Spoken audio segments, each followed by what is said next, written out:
Hola, bienvenidos a Cuéntame Más, un nuevo episodio. Ya este es el séptimo de nuestro programa, que es un programa quincenal aquí en Libreta Negra MX, en donde pues charlamos con invitados especialistas en patrimonio, en historia, en arqueología, en museos, todos estos temas que sabemos les interesan. Los invitamos a que pues, nos sigan en nuestros canales, en nuestras redes sociales también, y también nos pueden apoyar en Coffee y PayPal como Libreta Negra MX.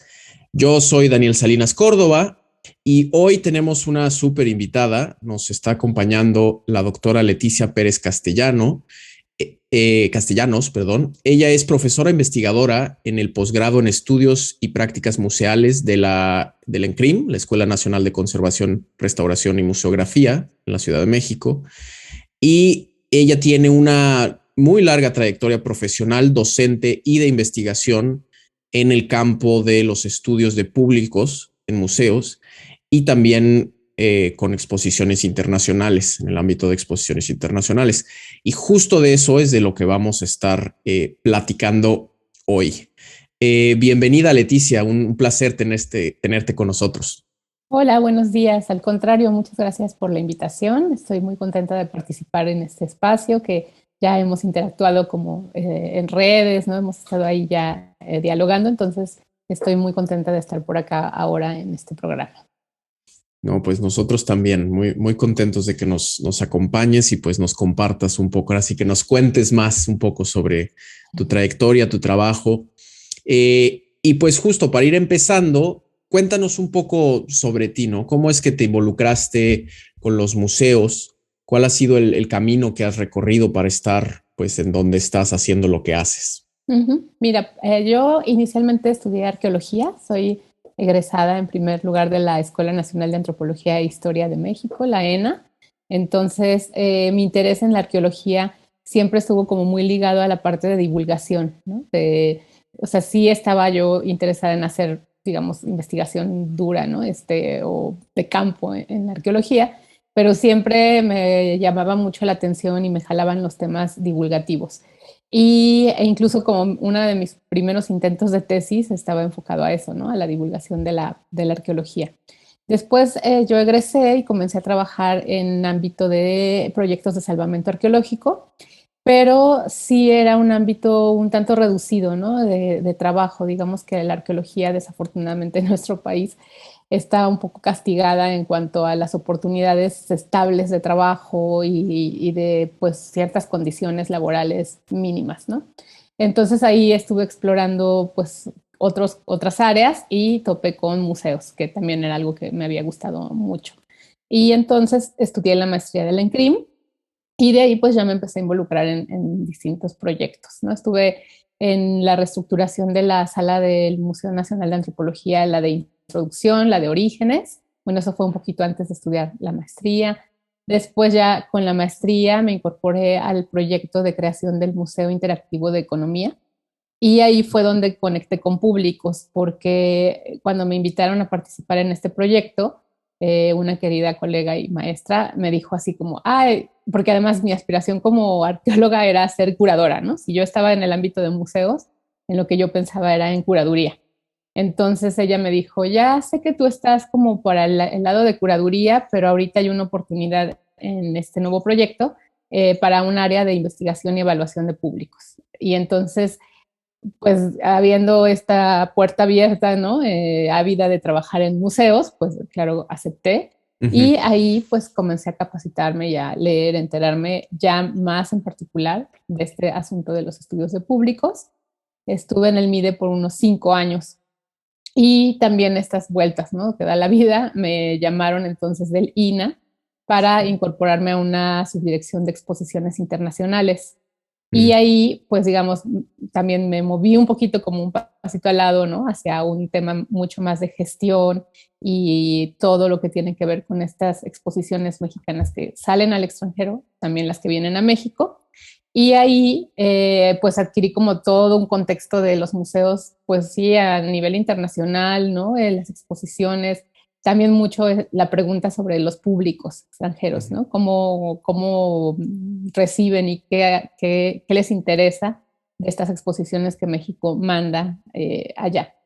Y parece mentira, ¿no? Pero como en un ciclo de 5 años más o menos, nuevamente, surgió la oportunidad de venir a la ENCRIM, a la Escuela Nacional de Conservación y Restauración, acá al posgrado que tenemos sobre museología, recientemente cambió el nombre, y también pues a abrir una línea de investigación sobre públicos, y desde entonces ya 2014 me parece, he estado allá en la escuela trabajando, impartiendo clases y también hola, Aquí tenemos una impartiendo visita. clases. Sí, son las mejores visitas. Para los que no ven el video, es mi gata que vino a visitar. Sí, exacto. Perdón por la interrupción. No te preocupes. Sí, entonces en la ENCRIM he estado pues impartiendo clases en la maestría, haciendo investigación y recientemente cursé el doctorado en ciencias antropológicas. En la UAM, ¿no? En la UAM Iztapalapa, exacto. Ok, perfecto. Pues sí, un poco, siempre es interesante y con esto, por eso me gusta empezar las entrevistas, pues con esta pregunta a todos mis invitados para justo saber un poco cuál ha sido el camino, ¿no? Y eso creo, pues también muestra cómo, pues como dices, la vida da muchas vueltas y uno luego piensa, ay, pues para trabajar en un museo o para ser arqueólogo o para ser investigador, ¿cómo le hago? ¿No? Pues un poco los caminos de la vida no hay un camino único, ¿no? Entonces Así siempre es muy, muy interesante. Y bueno, justo de esto de los públicos, ¿no? Esto es algo que, como nos cuentas, llevas ya muchos años investigando e inclusive coordinas esta serie de libros digitales buenísimos de estudios sobre públicos y museos de la ENCRIM, que ya son 3 tomos los que se han sacado, ¿no? Entonces, cuéntanos un poco por qué es tan importante tomar en cuenta a los públicos cuando hablamos de museos, ¿no? ¿Cómo podemos conocerlos y de qué formas se deben de pues adaptar los mismos museos, las exhibiciones a ellos, a los diferentes públicos? Claro. Bueno, la verdad es que los museos pues tienen muchos años de existencia, ¿no? Cientos de años. Y desde el inicio, cuando los museos, cuando esas colecciones, ¿no? Que de repente estaban en manos privadas, pasaron a una institución pública como es el museo, pues inmediatamente surgen los públicos, ¿no? Porque se constituye como en un espacio público abierto con la idea de recibir a todos los ciudadanos. Y entonces los públicos ya estaban ahí, ¿no? Los públicos están en el inicio del museo como un componente esencial de diálogo entre las colecciones, los contenidos y estos lugares que entonces ya, pues en las ciudades, ¿no? Podías llegar y visitarlos. El tema es que, claro, han pasado como de recibir a ciertos perfiles y ciertos grupos muy limitados en ese momento, ¿no? Cuando iniciaron los museos, a cada vez adquirir mayor diversidad y una recepción más amplia, ¿no? De diversos sectores de la sociedad. Entonces creo que sí un boom, ¿no? Es en este siglo pasado, siglo XX, cuando el turismo, toda la posibilidad de pues personas con también mayores niveles educativos, ¿no? Estas clases medias, todo este ámbito de entretenimiento, ¿no? Y de esparcimiento que surge con el uso del tiempo libre, etcétera, pues es cuando también hay un boom de mucha mayor visita a los museos y de sí, perfiles y grupos más diversos que van asistiendo. Y al mismo tiempo los museos pues van recibiendo presiones, ¿no? Por demostrar que sí otorgan un servicio a la sociedad, ¿no? ¿Cuál es su papel? Muchos museos, y lo vivimos hoy en día, tienen como recortes presupuestales, ¿no? Entonces todo eso obliga pues sí a decir, claro, este servicio para quién es, ¿no? A quién me estoy dirigiendo, quiénes son estas personas, cómo conocemos quiénes son, ¿no? Entonces los primeros estudios que se hicieron, bueno, a principios del siglo XX ya existían estudios de observación de los visitantes en salas, pero después el fuerte, ¿no? Fueron los estudios sociodemográficos para poder conocer quiénes eran los que asistían a los museos. Y esto más o menos en los 50, en los 60 fue como el gran momento de estos estudios, ¿no? Encuestas para saber quiénes eran estos visitantes.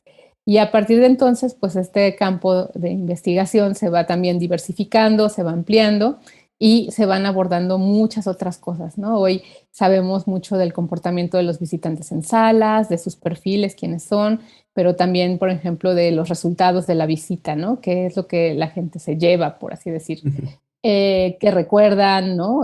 Cómo elaboran esa experiencia, también la parte previa, ¿no? ¿Qué expectativas tienen, qué intereses, cuando están en las salas, ¿no? ¿Qué les gusta más o a qué se enfoca, a qué enfocan su atención? O sea, hay una gama muy amplia de áreas y aplicaciones de estos estudios sobre los públicos. Y creo que a medida que los museos lo han ido incorporando como una tarea cotidiana, no todos, pero muchos, pues hay un mayor entendimiento, ¿no? Entre estas dos esferas de, pues, especialistas y personas que trabajan en los museos, comunicando mensajes, discursos hacia los receptores que van a asistir acá, ¿no? Y qué es lo que buscan estas personas, básicamente, ¿no?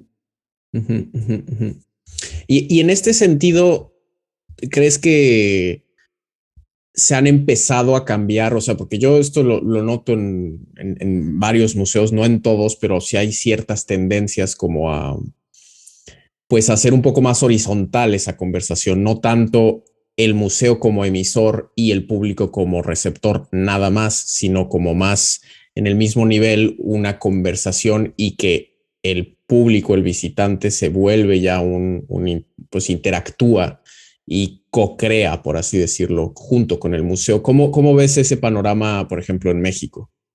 Sí ha empezado a cambiar porque también está inserto en tendencias más amplias, ¿no? Toda esta cultura de la participación y con la llegada de Internet y las redes sociales, pues también los nuevos públicos o los más jóvenes, ¿no? Pues sí demandan esta participación. Ya no nada más de ir y recibir algo, ¿no? Así un mensaje cerrado, acotado y ya lo que tú me quieras dar, sino sí esta demanda de participación y de involucramiento. Entonces creo que viene como de los dos lados, tanto de las ideas y transformaciones internas de los museos, en donde los estudios de público han tenido que ver, pero también de las demandas y el contexto externo, donde la sociedad ha cambiado muchísimo y entonces pues ya hay nuevos intereses, ¿no? Y en esta relación es que hay propuestas más al día, más abiertas, más dialógicas, ¿no? Y es una transformación que además se ha acelerado muchísimo, ¿no? Ya estos últimos años, pues hay una aceleración muy, muy clara de todos estos procesos. México, yo creo que tiene como la vanguardia de los museos en muchas cosas, ¿no? En temática, en estilo de diseño de exposiciones, en todo el patrimonio con el que contamos. Y sí creo que varios museos han empezado a hacer esfuerzos por tener estas oportunidades más abiertas. Ok, sí, no, pues sí que interesante. Y justo, pues hablando de un poco del el presente de los museos, que esto ya en una ocasión pasada lo habíamos comentado, pero pues llevamos ya más de año y medio de pandemia, ¿no? Con todo esto del COVID. Esto pues ha sido un enorme reto, ¿no? Todos sabemos para todas las áreas de la vida, ¿no? Pero especialmente pues en los museos con la reapertura, la operación física, digamos, pero siguiendo aún en pandemia y con el semáforo yendo y viniendo y demás, ¿cuál crees, cuál es tu visión respecto a la situación actual de los museos, tanto en México como pues en otros lados del mundo, y cuáles son los principales retos que se enfrentan hoy, pues con este panorama que parece que no se va a acabar como nos gustaría tan pronto, ¿no? Sí, es un escenario muy complejo, ¿no? Porque, bueno, número uno, nadie lo preveía nunca en nuestros sueños, más que en las películas de ficción lo podíamos imaginar.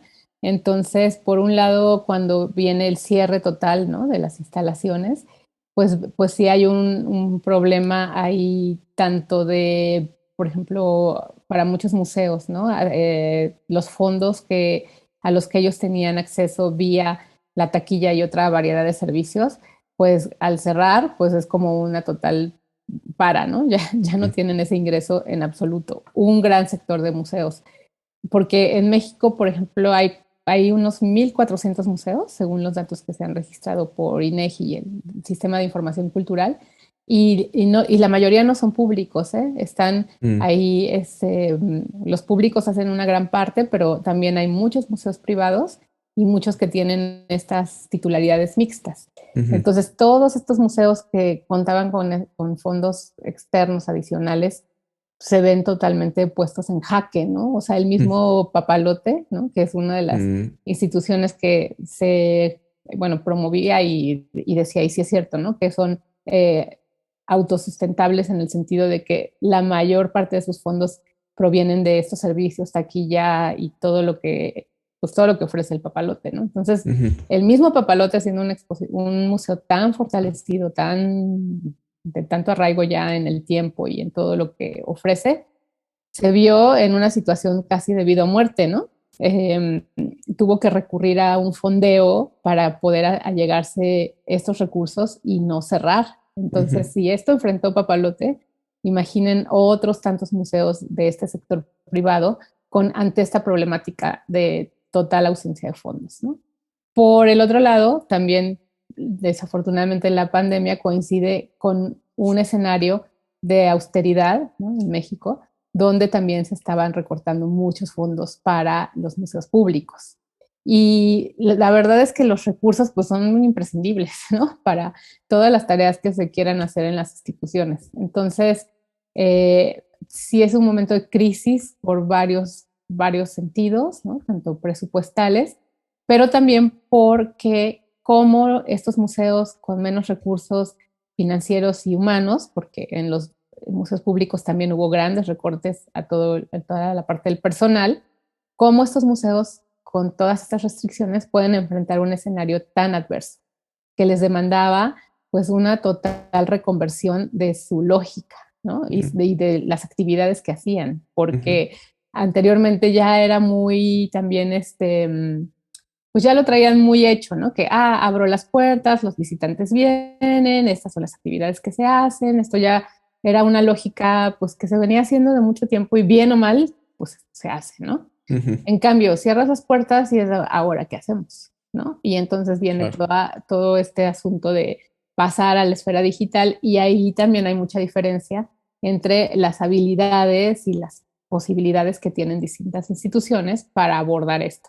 Entonces había museos en México que ya traían una tendencia también hacia la incorporación de lo digital y fueron los que se vieron con menos problemas, ¿no? O más facilidad de adaptación a este entorno. Pero aquellos otros que no, que tenían únicamente la página web, por ejemplo, como un tipo cartelera, ¿no? De eventos, pues entonces ahora qué hace. Y ahí viene muchas cuestiones también de las habilidades que como profesionales de museos tenemos, ¿no? Que hay al conservador, a los curadores, incluso al departamento educativo, o sea, todos los que hemos sido formados para una atención del público in situ, ¿cómo hacemos esto para transformarlo al entorno digital y seguir otorgando un servicio y un valor, ¿no? Que ahora, ¿cuál sería el valor de estos espacios si ya no es ir ahí físicamente al lugar? Ya como mencionaste, pues ha pasado bastante tiempo, todos creímos que, sí, la cuarentena y ya, vamos a pasar la página.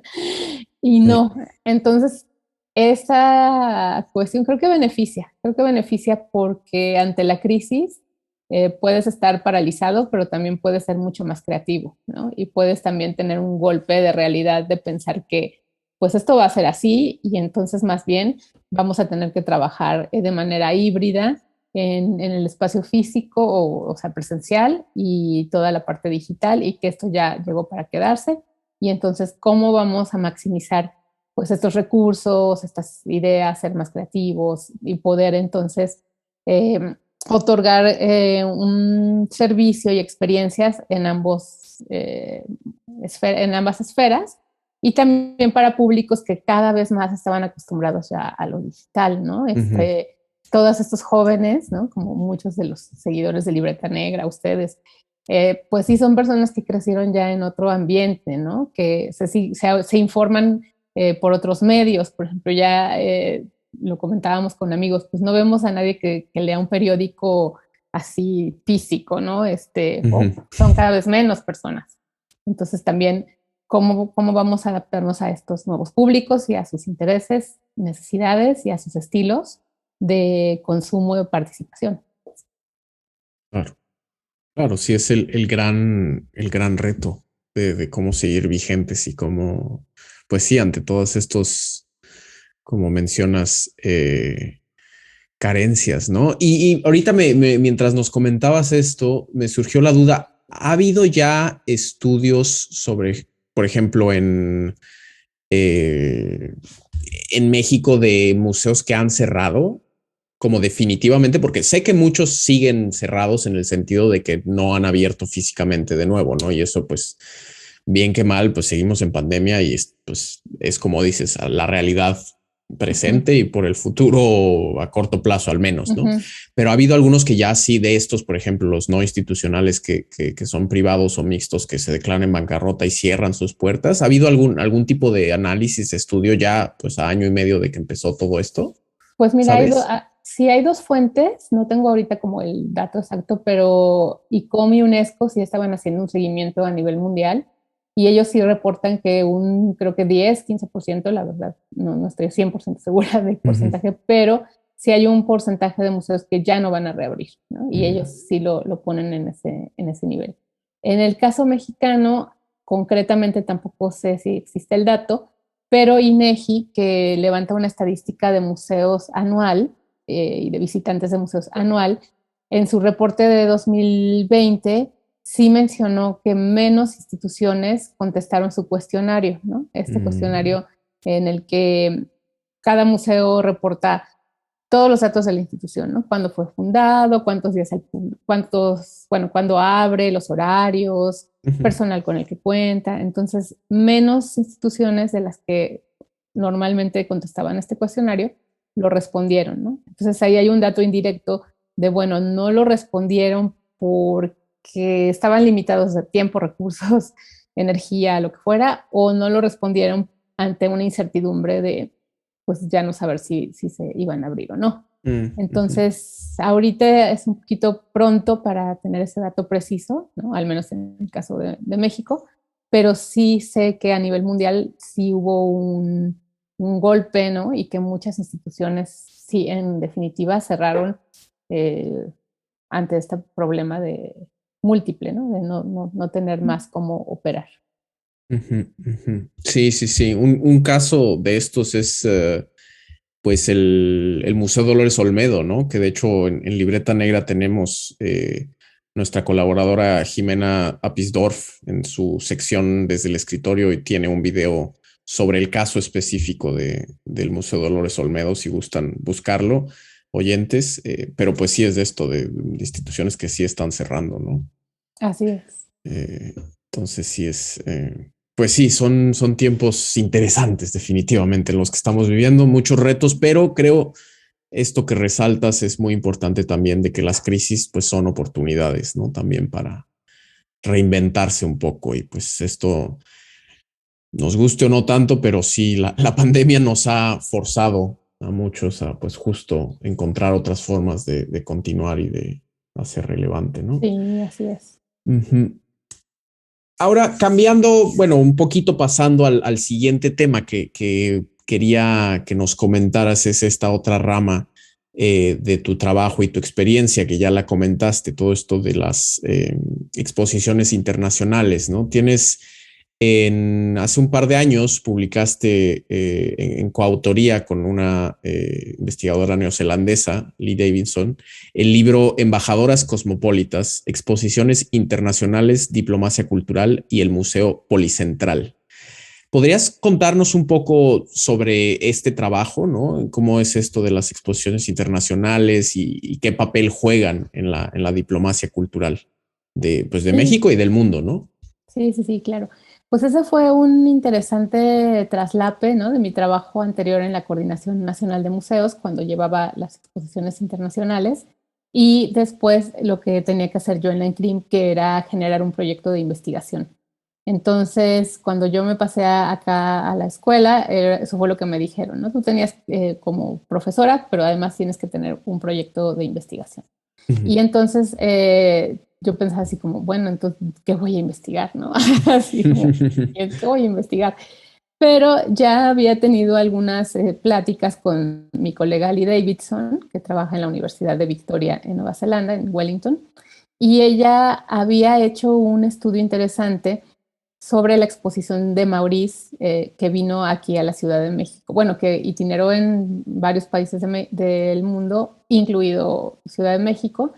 Y ella, junto con unas colegas de Francia y de Canadá, habían indagado, ¿no? ¿Cuál era el resultado de esta itinerancia de la exposición Maurice en Francia, en Canadá y después vino a México? Entonces ellas lo que buscaron fue ver tanto cómo colaboran los equipos, ¿no? en diferentes países y en este ámbito internacional para producir las exposiciones, como cuáles eran los resultados en la experiencia del público.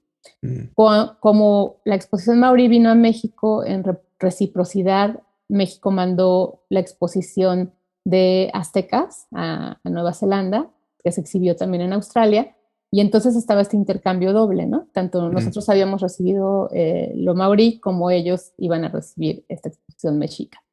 Entonces ahí surgió como la idea y el interés de avanzar la investigación, de seguir como profundizando y ampliándola, y ¿por qué no? Entonces ahora investigar los resultados y todo el proceso de elaboración de la exposición de Aztecs allá en Australasia, ¿no? Entonces, ahí ya estando yo recién, ¿no? con un pie en CRIM 2014, dijimos, pues sí, vamos a hacer esta investigación conjunta.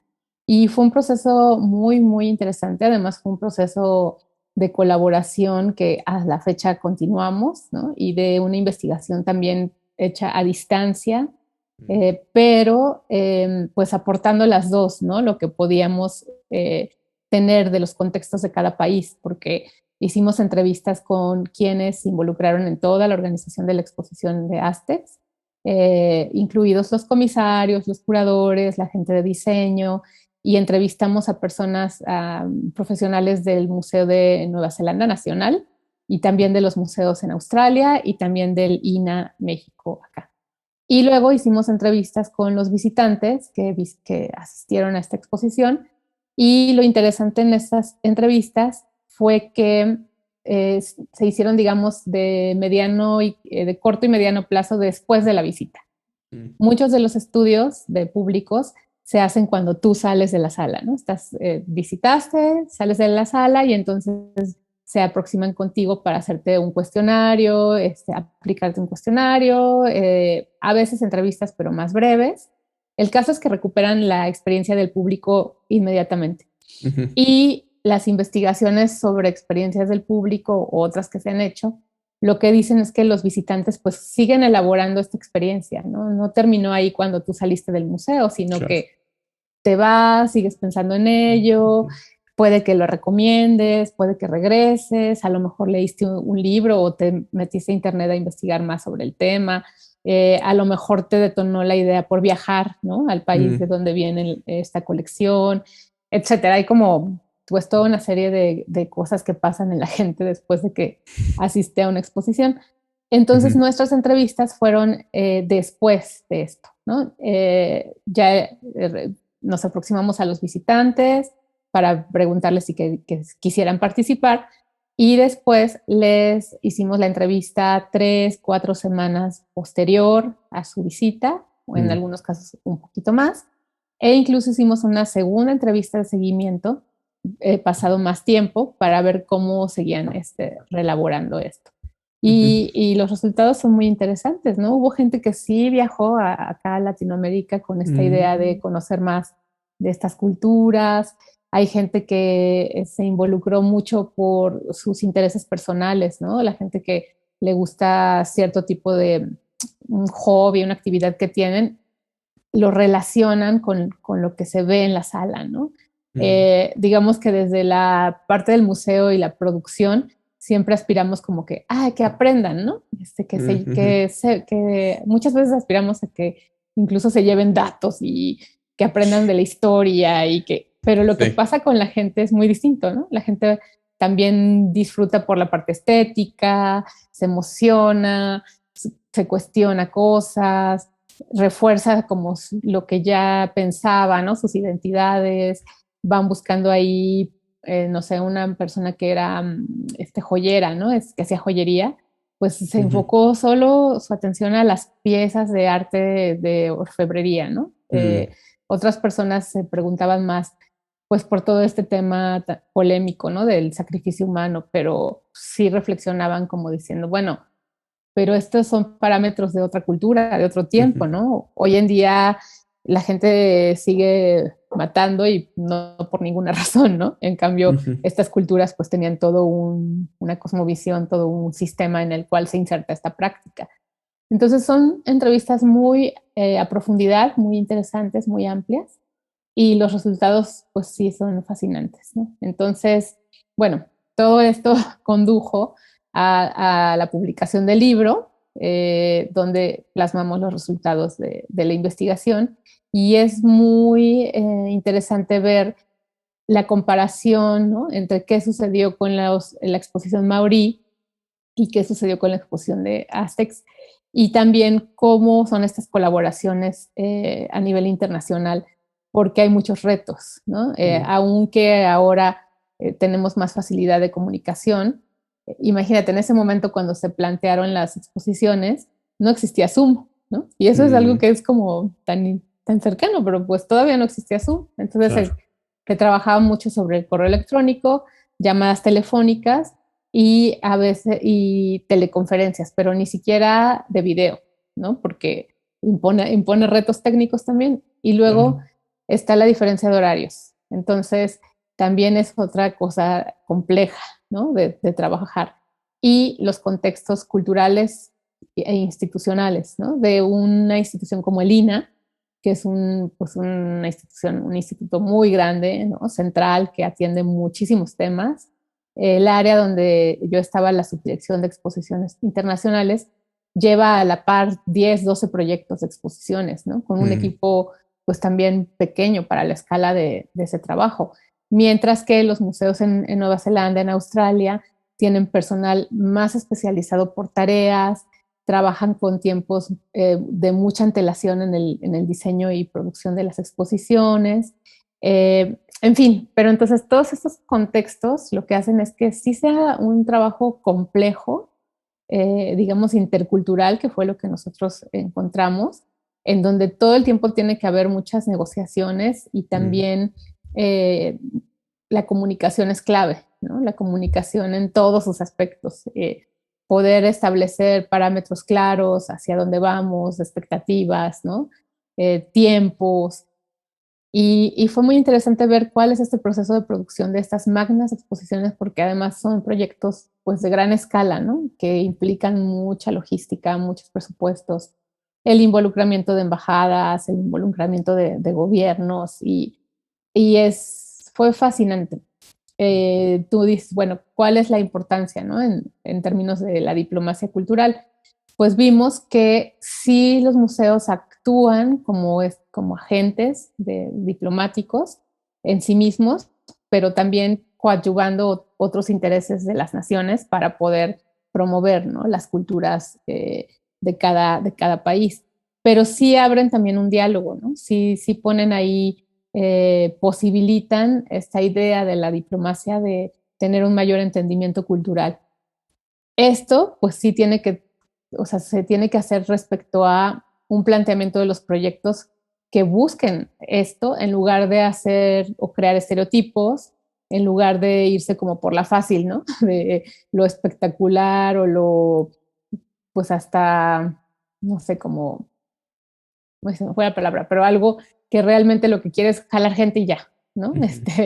Tener un impacto mediático y punto. No, si se trabaja con ciertos parámetros, pues sí se buscaría abrir el diálogo, crear estos momentos de encuentro y entendimiento y presentar a una cultura de una manera respetuosa, ¿no? También clara y con parámetros pues, científicos en este caso, para otros públicos que tienen poco conocimiento y pocos antecedentes, ¿no? El Museo de Papa hizo un estudio previo para saber la gente o los visitantes que irían a la exposición, qué sabían de México, qué sabían de la cultura mexica. Y pues no era sorprendente, pero en realidad tuvieron los datos de un gran desconocimiento, ¿no? Incluso de México, si se habla español o inglés, porque estamos cerca de Estados Unidos. La cultura mexica la entienden como en el mismo rango temporal que lo maya o que incluso lo inca. Entonces, estos estudios lo que hicieron fue calibrar y decir, entonces esta exposición lo primero que tiene que tener es una contextualización, ¿no? Geográfica y temporalmente, ¿dónde se ubica lo mexica? Claro. Porque la gente no tiene antecedentes. Entonces, esto abre esos diálogos, ¿no? Y permite que sí haya un mayor entendimiento. Sí. Y o sea, es regresar a lo que hablábamos hace rato de los públicos, ¿no? Ahí es un ejemplo clarísimo de cómo conocer a tus públicos, pues te sirve a generar contenidos mucho más significativos, ¿no? Más eficientes y que realmente, pues, como dices, sean más allá de, el espectáculo, mira estas piezas bonitas del otro lado del mundo, sino que sí se vayan con algo y tenga pues un impacto en las personas que visitan, ¿no? Así es. Qué interesante, qué interesante. Y un poco pues por curiosidad, porque yo realmente desconozco y me imagino que no soy el único. ¿Cómo nacen estas exposiciones internacionales? O sea, ¿es el museo anfitrión el que dice, estaría bien tener una exposición de los maoris? ¿O es, en este caso, Nueva Zelanda que va y propone a través de su embajada, tenemos esta exposición que va a estar circulando, les interesa? ¿Cómo son un poco esos procesos? Porque sí queda claro esto de que pues, muchísima gente está involucrada, no solo desde el punto de vista cultural de los museos, sino sí de diplomacia, de relaciones exteriores, de cuerpos diplomáticos, etcétera. ¿Cómo es este proceso? ¿Cómo tiene un inicio estas grandes exposiciones internacionales? En el caso mexicano, por ejemplo. Hay muchos orígenes, porque las exposiciones internacionales también tienen su propia historia que es muy interesante, pero sí hay un gran apogeo a partir de esta como masificación del turismo, ¿no? Cuando empieza ya, digamos, todos los vuelos comerciales y una intensificación de viajeros y de gente que se mueve por el mundo, etcétera.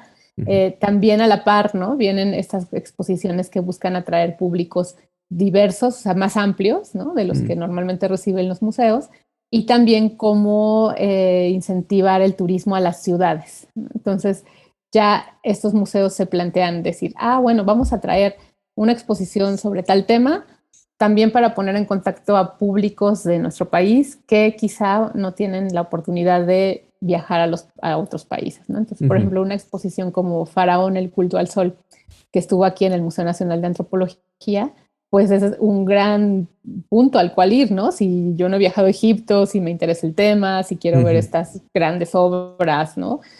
Pues ir al museo y conocerlas. En el caso de México, como esto en el ámbito, digamos, de antropología e historia lo maneja el instituto, el INA, tienen una política muy interesante de reciprocidad. Y esto es una buena estrategia, puesto que no tenemos que pagar grandes rentas por las exposiciones. Obviamente, imagínate, cuando ya se empezó a hacer este apogeo, ¿no? de las exposiciones y de obras, ¿no? que itineran, etcétera, pues también hay un mercado y un negocio, ¿no? Entonces, muchas de estas exposiciones se pagan una renta y las rentas son pues carísimas, ¿no? Pues porque pagas todo, o sea, tanto el diseño, el concepto, el diseño, el traslado, el seguro, todo lo que implica la organización. Y en nuestro país una buena salida, pues dado que a veces no contamos con tantos recursos, es que nosotros tenemos patrimonio que es de mucho interés en la escena mundial, ¿no? Entonces, lo mexica, lo maya, Olmeca, Teotihuacán, o sea, todo eso los museos en el extranjero lo quieren, lo piden. Y nosotros lo que hacemos es decir, ok, yo te presto esta exposición o estas colecciones, pero tú en retribución me vas a mandar una y yo no te voy a pagar esa renta que tú normalmente cobras. Y es una muy buena estrategia. Entonces, muchas de las exposiciones se han surgido por el interés de museos en el extranjero, con pues digamos, con dinero, inversión para poder llevar, ¿no? lo maya, lo mexica. Y después, entonces ellos han tenido que enviarnos algo. Y es como se ha nutrido el programa de exposiciones internacionales del Museo Nacional de Antropología desde hace muchos años, ¿no? Entonces hemos tenido cosas como del British Museum, hemos tenido cosas del Metropolitan, hemos tenido estas colecciones egipcias, hemos tenido colecciones de Oceanía, del Field Museum de Estados Unidos, hemos tenido, bueno, una gran diversidad, colecciones persas, los guerreros de terracota de China, ¿no? O sea, hemos tenido grandes exposiciones acá. Y esa es una buena estrategia. En este caso, México-Nueva Zelanda, empezó el Museo de Papa, el Museo Nacional de allá de Nueva Zelanda, con el interés de tener una exposición maya o mexica. E iniciaron las negociaciones, imagínate, como desde 2010. Y también ellos, para poder financiar, porque pues son exposiciones y proyectos caros, lo que hicieron fue asociarse con los museos australianos para tener entonces 3 sedes y entre las 3 sedes poder hacer todo el pago. Entonces,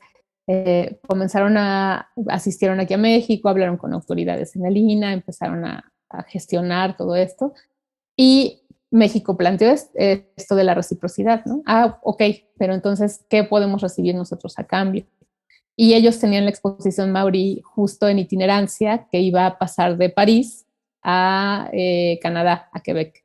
Entonces ahí dijimos, bueno, hay una buena oportunidad en medio para que se exhiba en Ciudad de México. Y entonces ya vino aquí y es como surgió este intercambio, en este caso particular. Pero hay muchos orígenes, ¿no? Hay otros orígenes que sí tienen que ver, pues netamente con una promoción y una cuestión diplomática. Por ejemplo, la exposición que se puso en Estados Unidos de 20 siglos de arte mexicano en el salinismo, ¿no? Y que sí fue una exposición armada en México, bueno, negociada con Estados Unidos, pero de hacer una promoción y una difusión, ¿no? México y el patrimonio en el marco de la firma del Tratado de Libre Comercio. Entonces, eso coincidía con otros intereses de otro tipo, donde la cultura y la exposición iba a ser como una parte, pues así de, van a firmar el tratado con este país, ¿qué es este país, no? Miren, hola, somos México y tenemos esta historia y este patrimonio. Claro. Y que por eso, en este sentido, bueno, el título del libro me parece genial, ¿no? De ver a las exposiciones como embajadoras, Así es. precisamente representando al país, a la cultura, etcétera. Y claro, pues la cultura tiene muchísimo de eso. No, pues qué interesante esto de ver un poco el tras bambalinas de estas grandes exposiciones, tanto las que, digamos, se van a pasear por el mundo como las que se reciben en México. Así. Pues sí, en el Museo de Antropología, eso sí hay un centralismo, ¿no? Ahí que, bueno, es un poco cómo funciona la gestión patrimonial en el país, ¿no? Pero ahora bueno, sí, si me permites como ahondar un poquito, te decía que hemos seguido en colaboración, Lee Davidson y yo, porque ha sido una fortuna como poder mantener este trabajo. Entonces, después de lo del libro, nosotros vimos que había como una serie de recomendaciones, ¿no? Para que realmente las exposiciones logren este cometido, y es algo a lo que nosotros le llamamos prácticas museales interculturales, ¿no? O sea, como realmente que los equipos consciente y proactivamente piensen en cómo fomentar estos encuentros entre personas de diferentes culturas, evitando los sesgos, los estereotipos, los malentendidos, etc. Y para comprobar esto, lo que hicimos fue proponer un pequeño proyecto chiquito expositivo, donde pusiéramos en práctica estas ideas, ¿no? Estas recomendaciones. Y entonces produjimos recientemente una exposición que se llamó De la Milpa a la Mesa, a Mexican Food Journey, que se presentó en Wellington y que lo que buscaba era dar a conocer cuestiones del país, sobre México, pero en este caso específicamente sobre la comida mexicana, la gastronomía, en relación con el rescate de la agricultura tradicional, ¿no? De las prácticas agroecológicas actuales que buscan, pues no sé, renovar las chinampas, retomar los métodos tradicionales de cultivo, etcétera. Y fue una exposición chiquita, en una galería en Wellington, pero todo el proceso de trabajo lo hicimos aplicando esto que habíamos aprendido en la investigación previa. Y fue una experiencia realmente muy interesante, muy fructífera. Trabajamos con equipos mixtos. Justo la pandemia nos obligó a reformular un poquito nuestro proyecto y a pasarnos como a este trabajo colaborativo totalmente en línea con jóvenes profesionales neozelandeses y jóvenes profesionales mexicanas que juntos trabajaron en este diálogo constante, ¿no? De cómo hablar sobre México desde la voz de los propios mexicanos, ¿no? Que no fueran ellos contando la historia de nosotros, sino realmente gente de México que dijera sus proyectos, sus ideas de estos movimientos y de esta cuestión gastronómica.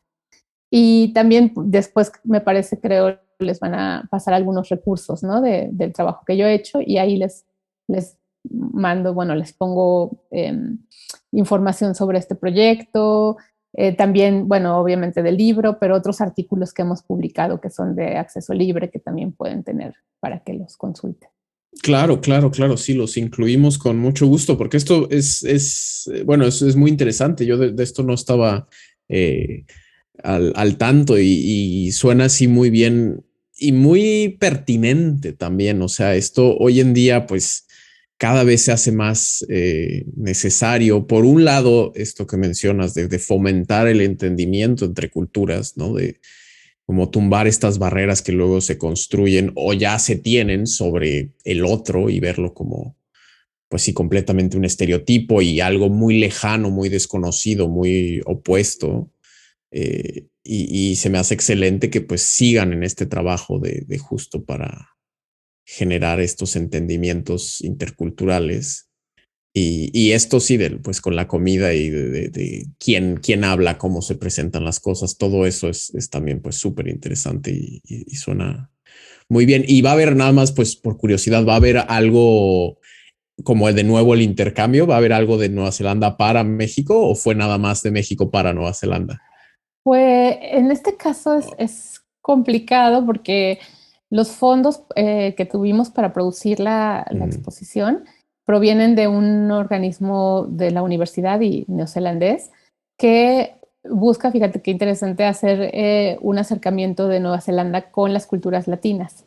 Este Centro para la Excelencia de Asia-Pacífico, lo que su interés es que sí se ha firmado ya un convenio comercial un tratado comercial entre estos países y Latinoamérica, pero ellos dicen, bueno, ¿cómo vamos a establecer una relación, ¿no?, comercial o de negocios con ellos si no sabemos nada, ¿no? Porque en verdad no saben. Entonces, el Centro para la Excelencia lo que dice es, vamos a fomentar que los neozelandeses conozcan Latinoamérica, que sepan de su cultura, de su historia, de su idioma, porque incluso aquí también hay una barrera de idioma.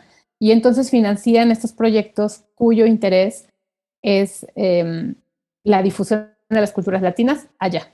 Entonces, nuestra primera versión del proyecto era hacer algo en Latinoamérica sobre Nueva Zelanda. Y ellos, que eran los que nos iban a dar los fondos, dijeron, no, es al revés. Nosotros queremos que en Nueva Zelanda se conozca Latinoamérica. Entonces, es a la inversa, ¿no? Por el momento, pues no tenemos ubicada una fuente de financiamiento para hacerlo con la reciprocidad, ¿no? Que entonces aquí en México hiciéramos algo sobre ellos. No sé, en el futuro puede que a lo mejor sí, pero en este momento no tenemos esos recursos, ¿no?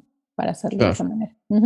Sí, pues sí, al final de cuentas eso sigue siendo muy importante y relacionado de nuevo con lo que hablábamos hace rato de los retos. Pues sí, al final de cuentas los recursos, tanto económicos como humanos, pues muchas veces pues sí, dependen de eso, que se puede hacer o que no, ¿no? Mm. Pero bueno, esperemos algo salga en un futuro, porque pues sí es muy, muy interesante, ¿no? Y todo esto sí de la cooperación cultural internacional, los embajadores, es un tema muy, muy interesante que ya de hecho también en otro podcast no de Cuéntame Más, pero más bien de La Hoja Suelta, también de Libreta Negra, ya han platicado de esto con Coral Chamú. Mm. Eh, entonces ahí si quieren también oyentes enterarse un poco más de eso, pueden buscar ese otro episodio. Eh, y bueno, para ir un poco cerrando nuestra entrevista, Leticia, ahorita cuéntanos un poco cuáles son tus planes, tus proyectos a futuro, en qué estás trabajando actualmente. Ay, pues quiero hacer todo. Ah, sí, quiero hacer de todo. Mira, en la parte del ENCRIM estamos ahorita en la reformulación del programa de estudios que hasta hace un año se llamaba la maestría en museología. Y esta maestría pues tiene todo un arraigo, ¿no? En México y en incluso Latinoamérica, porque la ENCRIM ha sido un espacio de formación de conservadores y museólogos, museógrafos muy importante. Pero sí vimos como grupo de trabajo que ya le faltaba una actualización al programa, ¿no? Mm, Para estar al día pues con todo este contexto que ha cambiado tanto.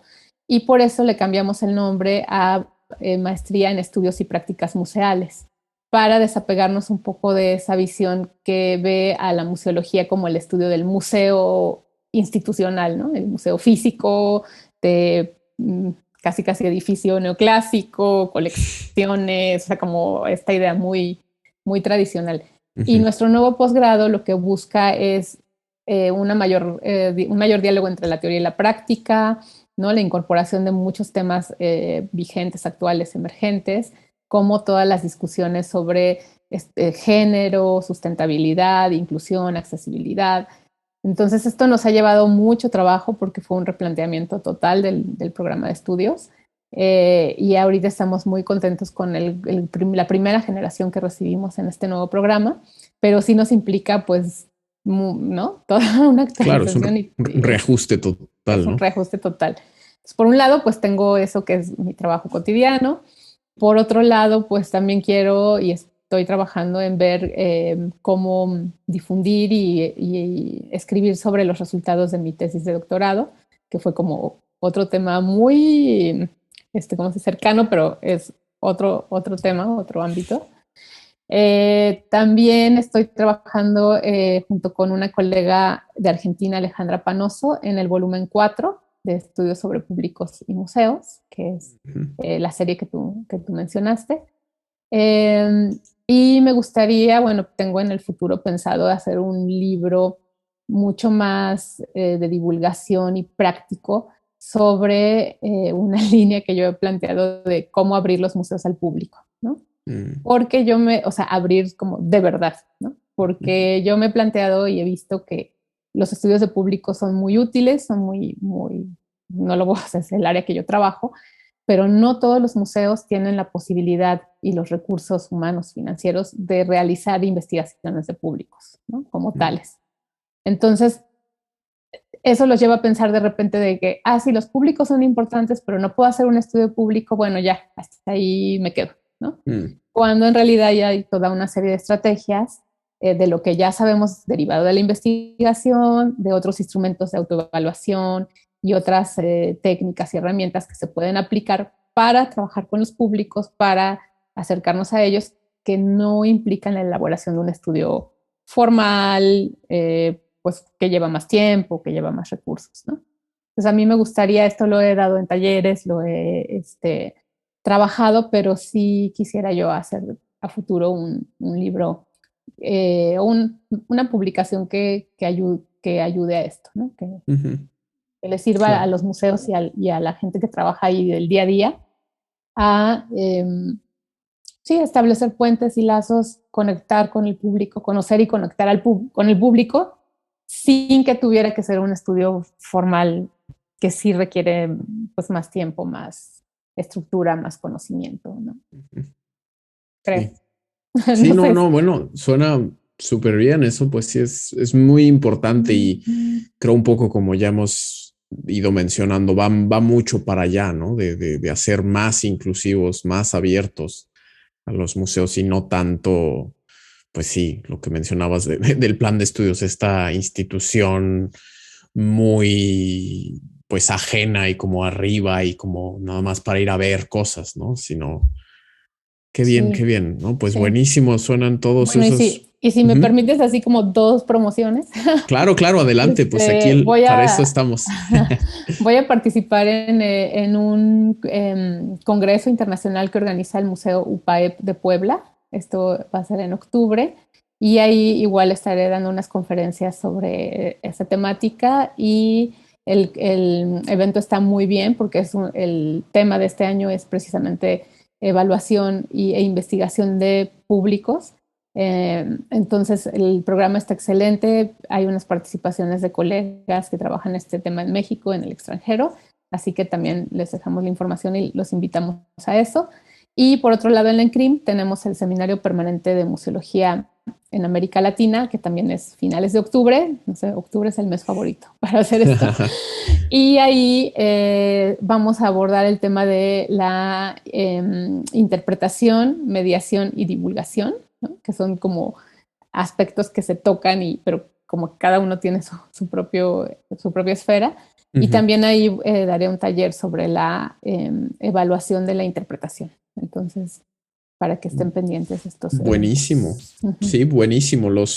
Con mucho gusto los aquí abajo ponemos eh, pues al respecto de estos eventos, que pues sí, nosotros aquí en Libreta Negra somos súper fans de todo esto. A final de cuentas, la Uh -huh. divulgación es un poco lo nuestro, pues el mismo proyecto, ¿no? Y sí son temas que pues hemos ido tratando, ¿no? Esto de la interpretación temática. Hace poco también hubo otro episodio de La Hoja Suelta, del otro podcast de Libreta Negra, con Anto Jiménez, que estuvieron hablando de estos temas, ¿no? Entonces, pues sí, buenísimo y nosotros sí ponemos en la descripción del episodio, ponemos la información a estos eventos y pues justo, bueno, antes de cerrar, de ir cerrando, ¿algo más que quieras agregar? Ahora sí, aprovechando el espacio. Pues no sé, hemos hablado muchos temas, creo que ha sido muy interesante toda esta charla, entonces creo que no como tal agregar algo más, ¿no? Solamente sí decirles que pues ahora que estoy acá, como dices, ¿no? Cómo llegué aquí es interesante ver cómo los caminos pues se relacionan y se van llevando, ¿no? Yo, por ejemplo, cuando me fui a la coordinación de museos, al área de exposiciones internacionales, pensé que ya me desapegaba del tema de los públicos, ¿no? Así como que dije, bueno, pues sí, o sea, era una oportunidad laboral, era una muy buena, un muy buen momento para un cambio, etcétera. Y pensaba, chin, me está llevando como para otro lado que no es tan mi interés, ¿no? Sin embargo, creo que sí continué pensando en este asunto, en los visitantes, ahora del ámbito de las exposiciones internacionales, ¿no? Y siempre visualizando esto de cuáles son sus resultados, ¿no? Pensando también en cómo sistematizar toda esta práctica. Y al final, pues como el círculo dio vueltas y llegué, ¿no? Al proyecto de colaboración con Nueva Zelanda, que enlazaba las dos cosas, ¿no? Tanto las Claro. exposiciones internacionales como los públicos. Entonces, pues, qué afortunada y qué interesante ha sido este proceso. Sí, sí, sí, sí, no, definitivamente. Y muchas gracias por compartirlo con nosotros. Y bueno, ya entonces, por último, pues vamos a poner, ya mencionamos estas invitaciones que nos haces, pero también siempre nos gusta cómo te pueden, por ejemplo, contactar nuestros oyentes si tienen pues alguna duda, alguna pregunta, si quieren conocer más de tu trabajo, tienes pues no sé, redes sociales, alguna página web que nos puedas compartir.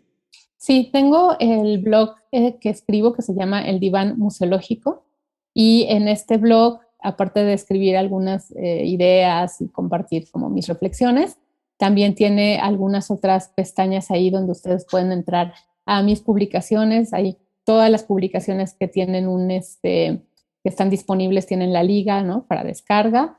También hay otra pestaña que habla sobre recursos en línea. Aquí pongo las ligas a los programas en los que me han invitado, a las conferencias, ¿no?